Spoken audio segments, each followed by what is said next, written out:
నమస్తే. ఇన్నాళ్ళు నన్ను సపోర్ట్ చేస్తూ, ఎంకరేజ్ చేస్తూ మీ ప్రేమని నాకు అందిస్తున్న ప్రతి ఒక్కరికి కృతజ్ఞతలు. అలాగే ఈ వీడియో కూడా ఖచ్చితంగా మీకు ఉపయోగపడుతుంది. లైక్, షేర్ అండ్ సబ్స్క్రైబ్ చేసి మీ సపోర్ట్‌ని నాకు అందించండి. అలాగే ఈ వీడియో పట్ల మీకున్న అభిప్రాయాన్ని కామెంట్ సెక్షన్‌లో కామెంట్ చేసి తెలియజేయండి. ఇప్పుడు వీడియోని చూద్దాం. ఓం శ్రీ గణేశాయ నమః. ఓం శ్రీ విష్ణురూపాయ నమః శివాయ. నమస్కారం అండి. 2024 జూలై మాసంలో ద్వాదశ రాశి వాళ్ళ మాస ఫలితాలు ఎలా ఉందో తెలుసుకుందాం. దానికన్నా ముందు ఈ ఒక మాసంలో అంటే 2024 జూలై మాసంలో గ్రహ సంచారం ఎలా ఉందో తెలుసుకుందాం. అంటే ఏ గ్రహాలు ఏ రాశిలో సంచారం చేస్తున్నారు అని తెలుసుకుందాం. ముఖ్యంగా రాహు మీనరాశిలో సంచారం, కేతు కన్యా రాశిలో సంచారం, శని భగవాన్ కుంభంలో సంచారం అయితే ఈ ఒక మాసం నుంచి వక్రించి సంచారం ప్రారంభం చేస్తున్నారు. గురువు గారు వృషభంలో సంచారం. ఇక కుజుడు జూలై 12వ తేదీ వరకు మేషరాశిలో సంచారం, తదుపరి వృషభ రాశిలో సంచారం. సూర్యుడు జూలై 16వ తేదీ వరకు మిథున రాశిలో సంచారం, తదుపరి కర్కాటక రాశిలో సంచారం. శుక్రుడు జూలై 7వ తేదీ వరకు మిథునంలో, తదుపరి కర్కాటక రాశిలో సంచారం. ఇక్కడ శుక్రుడు ఈ యొక్క జూలై 11వ తేదీ తర్వాత అస్తంగత త్యాగం చేస్తున్నాడు. అంటే ఉదయిస్తున్నాడు అని అర్థం. ఇన్ని రోజులు మౌఢ్యమి జరిగింది, శుక్ర మౌఢ్యమి. సో ఇక మీద ఉదయిస్తున్నాడని చెప్పుకోవచ్చు. సో శుక్రుడు అస్తంగతం అంటే శుక్రమౌఢ్యమి జరిగేటప్పుడు, గురుమౌఢ్యమి జరిగేటప్పుడు శుభకార్యాలని చేసుకోరాదు. అందులోన పెళ్లి కావచ్చు, గృహ ప్రవేశం కావచ్చు, ఇలా శుభకార్యాలకి నిషిద్ధమనే చెప్పుకోవచ్చు. ఎందుకంటే వీళ్ళిద్దరు ప్రముఖులు శుభకార్యాలకి, పెళ్లి విషయంలో, ఒక ఇంటికి సంబంధించిన విషయంలో వీళ్ళిద్దరూ ప్రముఖంగా పాత్ర వహిస్తారని చెప్పుకోవచ్చు. సో ఈ ఒక మాసం జూలై 11వ తేదీ తర్వాత శుక్రుడు ఉదయిస్తున్నాడు. బుధుడు జూలై 18వ తేదీ వరకు కర్కాటక రాశిలో సంచారం, తదుపరి సింహ రాశిలో సంచారం. ఈ ఒక గ్రహ సంచారరీత్యా ద్వాదశ రాశి వాళ్ళకి ఎలా ఉందో తెలుసుకుందాం.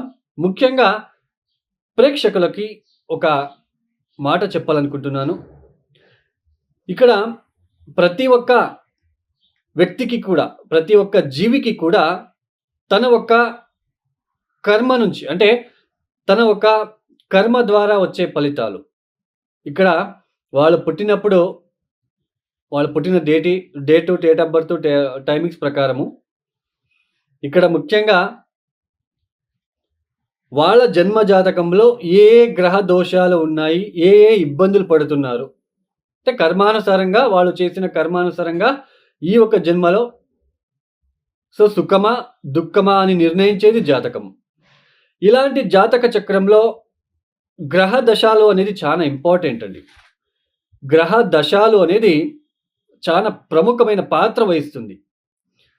ఇప్పుడు చూడండి, ఒక దశాభుక్తిలో అంటే ఇప్పుడు చంద్రమహాదశ శని భుక్తి, చంద్రమహాదశ బుధ భుక్తి, చంద్రమహాదశ కుజ భుక్తి, ఇలా దశాభుక్తులు వచ్చినప్పుడు, ఒక దశాభుక్తులు వచ్చినప్పుడు, ఒక భుక్తి వచ్చినప్పుడు చాలా ఇబ్బంది లేకుండా ఉంటుంది. లైఫ్ అనేది చాలా బాగా వెళ్తూ ఉంటుంది. ఒక భుక్తి వచ్చినప్పుడు చాలా ఇబ్బందులు పడాల్సి ఉంటుంది.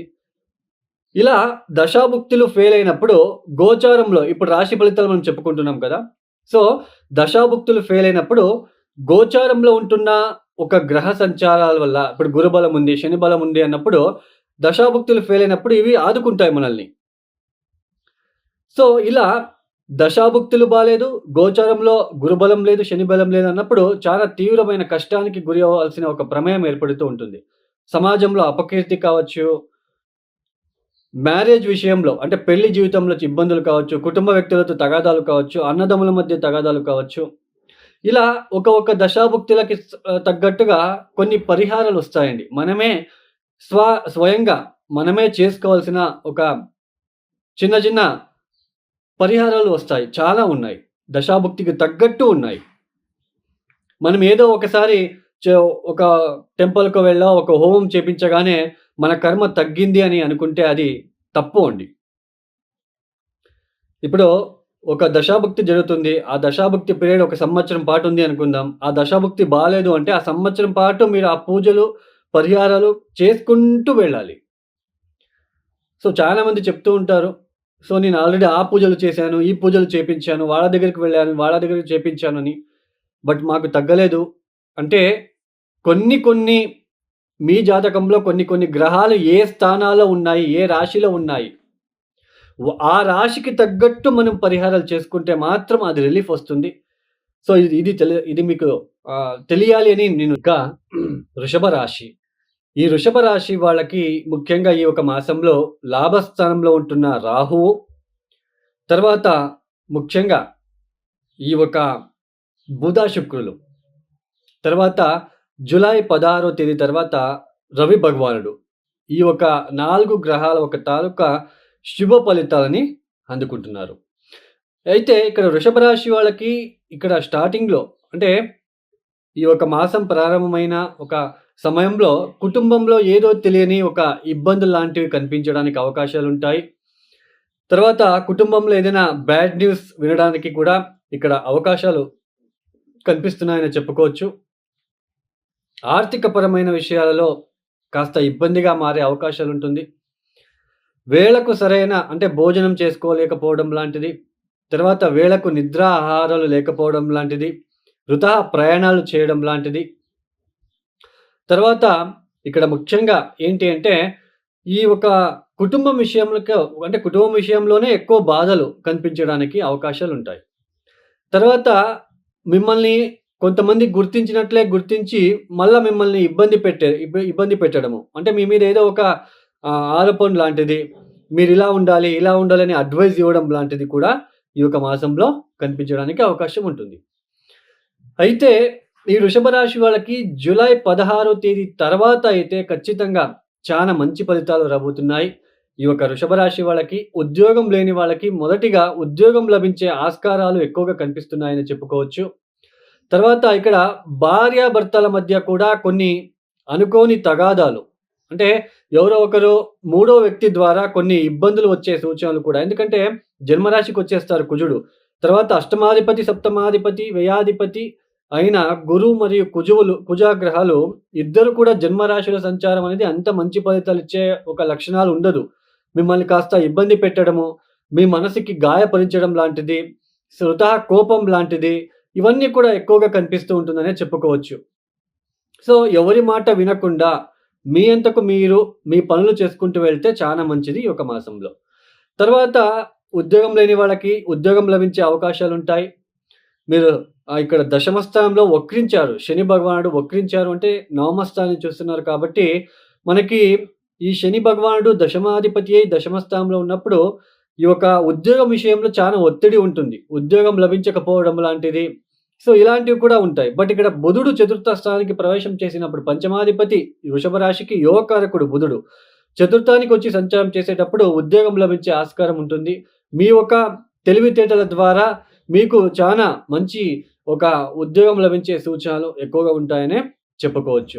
మొత్తానికి వృషభ రాశి వాళ్ళకి ఉద్యోగం విషయంలో అభివృద్ధి ఉంటుంది. అయితే ధనం విషయంలో కాస్త ఖర్చులతో కూడిన ఒక మాసం అని చెప్పుకోవచ్చు. కుటుంబం విషయంలో కాస్త చిన్నపాటి ఇబ్బందులు, ఒత్తిడులు వచ్చే సూచనలుంటాయి. అయితే జూలై 16వ తేదీ తర్వాత ఆ ఒత్తిడులని మీరు తట్టుకొని నిలదొక్కుకునే ఒక అవకాశాలు వస్తాయనే చెప్పుకోవచ్చు. ఎన్ని ఏమైనప్పటికీ ఉద్యోగం వస్తుంది. కాస్త మీకు మంచి శుభవార్తలు లాంటిది జూలై 16వ తేదీ తర్వాత మీకు అందుతాయి. జూలై 16వ తేదీ వరకు కూడా మీరు కాస్త జాగ్రత్తగా ఉండే ప్రయత్నం చేసుకోండి. ఈ యొక్క వృషభ రాశి వాళ్ళు తప్పనిసరిగా విష్ణు సహస్రనామం వినడానికి ప్రయత్నం చేసుకోండి. సూర్య నమస్కారాలు, ఆదిత్య స్తోత్ర పారాయణము, తర్వాత ఈ దశమ స్థానంలో ఉంటున్న శని భగవానుడి వల్ల ఇబ్బందులు రాకుండా ఉండడానికి కార్మిక సోదరులకి మీ తగినంత సహాయ సహకారాలు ఇచ్చినట్లు గనకైతే చాలా మంచిది. పైగా జన్మరాశిలో ఉంటున్న గురువులకి చూడండి, కుజుడికి కందిపప్పు, గురువుకి శనగలు ఒక 9 రోజులు ఎద్దులకి తినిపించండి. నానబెట్టేసి రాత్రిపూట నానబెట్టి ఉదయాన్నే బెల్లంతో కలిపి జన్మరాశిలో ఉంటున్న గురు గ్రహాల ఒక దోషం తొలగిపోవాలని మొక్కుకొని మీరు ఎద్దులకి తినిపించే ప్రయత్నం చేసుకున్నట్లయితే చాలా మంచిది. ఈ యొక్క వీడియో మీకు నచ్చితే లైక్ చేయండి, షేర్ చేయండి, సబ్స్క్రైబ్ చేసుకోండి. సర్వే జనో సుఖినో భవంతు. ధన్యవాదములు.